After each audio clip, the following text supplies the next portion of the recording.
CD2 Chapter 4 The Second Letter. Poirot turned to me with a worried face. Madness, Hastings, is a terrible thing. I am afraid. I am very much afraid. We were seated in the fast train to London. The train had just left Andover. "Well?" I asked Poirot in a hopeful voice. "The murderer," said Poirot, "is a man of normal height with red hair. He has a problem with his right foot, and he has a small mark on the skin just below his left shoulder." "Poirot!" I cried in surprise. "How did my clever friend know so much about the murderer?" Then I looked at him again. He had an amused look on his face. "Poirot," I said again, but this time I was disappointed. "Mon ami, what do you want? You are expecting me to be like Sherlock Holmes. But this is the truth. I do not know what the murderer looks like, where he lives, or how he can be found." "It's a pity that he didn't leave a clue," I said. "Well, my friend, there is the railway guide.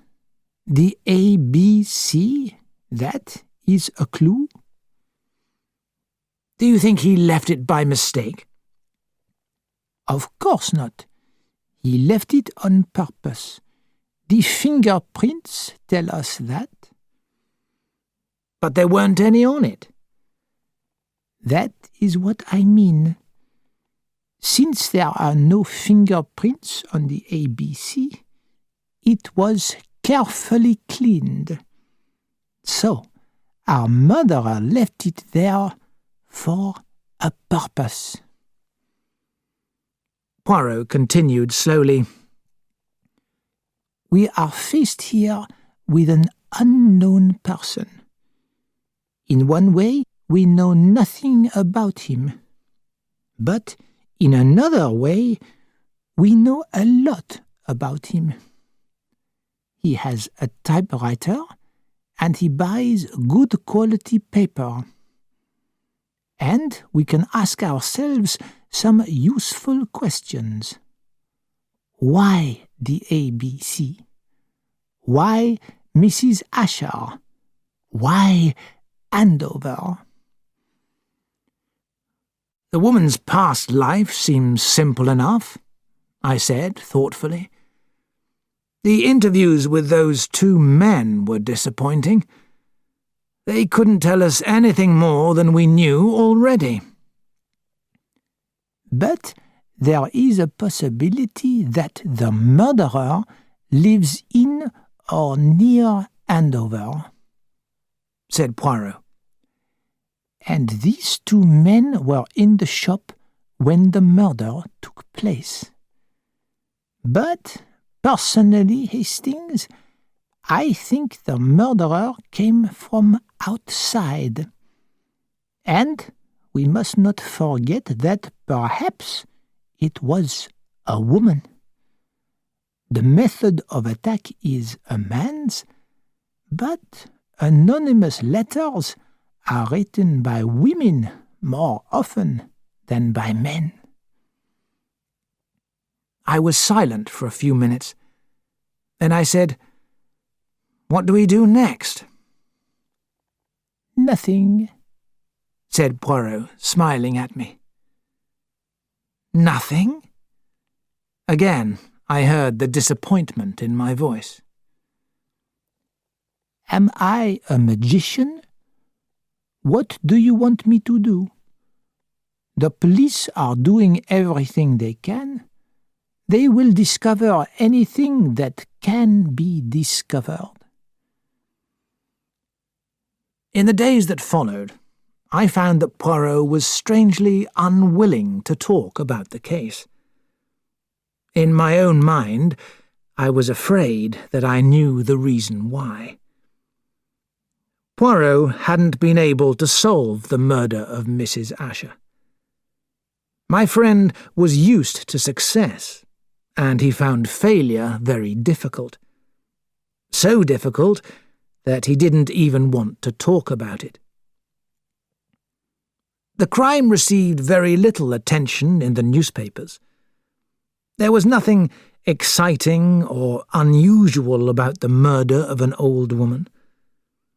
The newspapers soon found more exciting subjects to write about. I was beginning to forget about the matter when something new happened. I hadn't seen Poirot for a couple of days, as I had been away for the weekend. I arrived back on the Monday afternoon, and the letter came by the 6 o'clock post. Poirot opened the envelope and breathed in deeply. "It has come," he said. "What has come?" "The second part of the ABC business. Read it," said Poirot, and passed me the letter. As before, it was typed on good quality paper. "Dear Mr. Poirot, well, I won the first part of the game, I think. The Andover business went very well, didn't it? But the fun's only just beginning.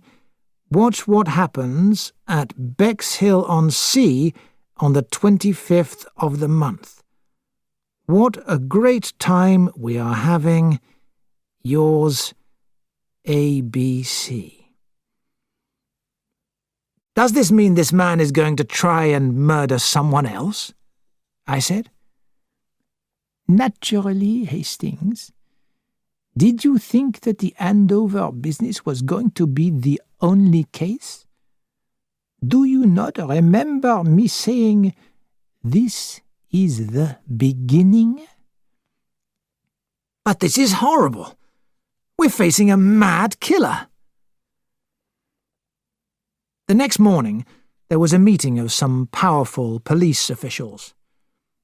There was the Chief Constable of Sussex, Inspector Glenn from Andover, Superintendent Carter of the Sussex Police, Inspector Japp, a younger inspector called Crome, and also Dr. Thompson, the famous specialist in illnesses of the mind. Everyone was sure that the two letters were written by the same person. "We've now got definite warning of a second crime which is going to take place on the 25th, the day after tomorrow, in Bexhill. What can we do to stop it?" said the Sussex Chief Constable. He looked at his superintendent. The superintendent shook his head. "It's difficult, sir. There's not the smallest clue about who the victim will be. What can we do?" "I have a suggestion," said Poirot. "I think it is possible that the surname of the intended victim will begin with the letter B. When I got the letter naming Bexhill, I thought it was possible that the victim as well as the place might be chosen in alphabetical order." "It's possible," said the doctor. "On the other hand, it may be that the name Asher was a coincidence. Remember that we are facing a madman. He hasn't given us any clue about his motive." "Does a madman have motives, sir?" asked the superintendent. "Of course he does," said the doctor. I'll keep a special watch on anyone connected with the Andover business," said Inspector Glenn. "Partridge and Riddle, and, of course, Asher himself. If they show any sign of leaving Andover, they'll be followed." Later, Poirot and I walked along by the river. "Poirot," I said, "surely this crime can be stopped." Poirot turned to me with a worried face. "Madness, Hastings, is a terrible thing. I am afraid. I am very much afraid." I still remember waking up on the morning of the 25th of July. It was about 7:30. Poirot was standing by my bedside, gently shaking me by the shoulder. I looked at his face and was awake at once. "What is it?" I asked, sitting up quickly. "It has happened," Poirot said. "What?" I cried. "You mean, but today is the 25th. "It took place last night. I mean, in the early hours of this morning." I jumped out of bed and got dressed quickly. Poirot had just had a telephone call from Bexhill-on-Sea. He told me what had happened. "The body of a young girl has been found on the beach at Bexhill," he said. "She is Elizabeth Barnard, a waitress in one of the cafes.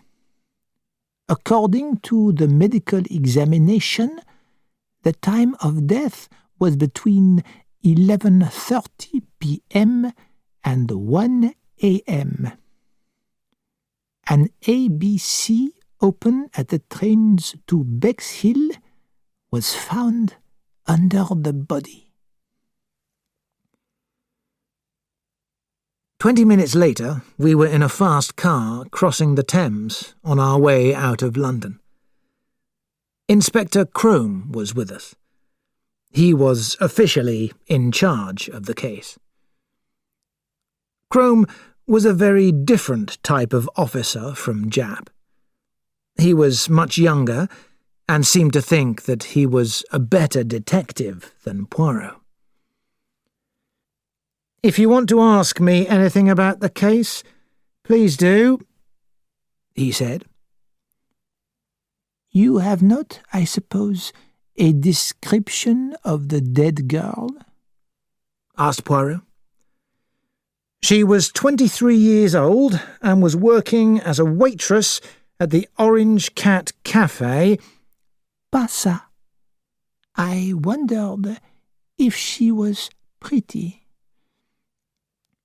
"I have no information about that," said Inspector Crome rather coldly. A look of amusement came into Poirot's eyes. "It does not seem to you important, but for a woman it is very important." There was a short silence. Then Poirot opened the conversation again. "Were you informed how the girl was murdered?" "She was strangled with her own belt," replied Inspector Crome. Poirot's eyes opened very wide. "Ah," he said.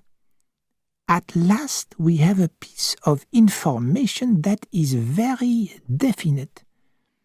That tells one something, does it not?"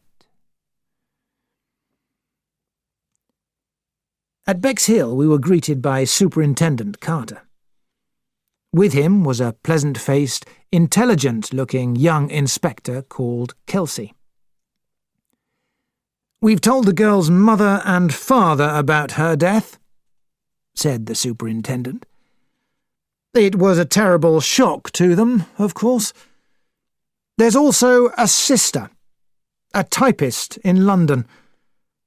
We've communicated with her, and there's a young man. In fact, the girl was supposed to be out with him last night. Any help from the ABC guide? Asked Crome. It's there. The superintendent nodded towards the table. No fingerprints. It's open at the page for Bexhill. It's a new book, I think. It hasn't been opened much. It wasn't bought anywhere round here. Who discovered the body, sir? A retired army officer who was walking his dog at about 6 a.m. Well, sir, I'd better start the interviews, said Crome. There's the cafe and the girl's home. I'd better go to both of them. Kelsey can come with me. And Mr. Poirot? Asked the superintendent. I will go with you, said Poirot to Crome. Crome, I thought, looked a little annoyed. We went to the Orange Cat, a small tea-room by the sea. It served coffee, tea, and a few lunch dishes. Coffee was just being served. The manageress took us into a very untidy back room. Miss, Marion? Asked Crome. That is my name, said the manageress in a high voice. This is a very upsetting business, most upsetting. What can you tell me about the dead girl, Miss Marion? Asked Kelsey. Had she worked here for a long time? This was the second summer. She was a good waitress. She was, pretty, yes? Asked Poirot. She was a nice, clean-looking girl, replied Miss Marion. What time did she finish work last night? Poirot continued. 8 o'clock. We close at 8. Did she tell you how she was going to spend the evening? Certainly not, said Miss Marion. She looked shocked. How many waitresses do you employ? 2 normally, and an extra 2 from the 20th of July until the end of August. Miss Barnard was one of the regular waitresses. What about the other one? Miss Higley. She's a very nice young lady. Perhaps we had better ask her some questions. I'll send her to you, said Miss Marion. Please be as quick as possible.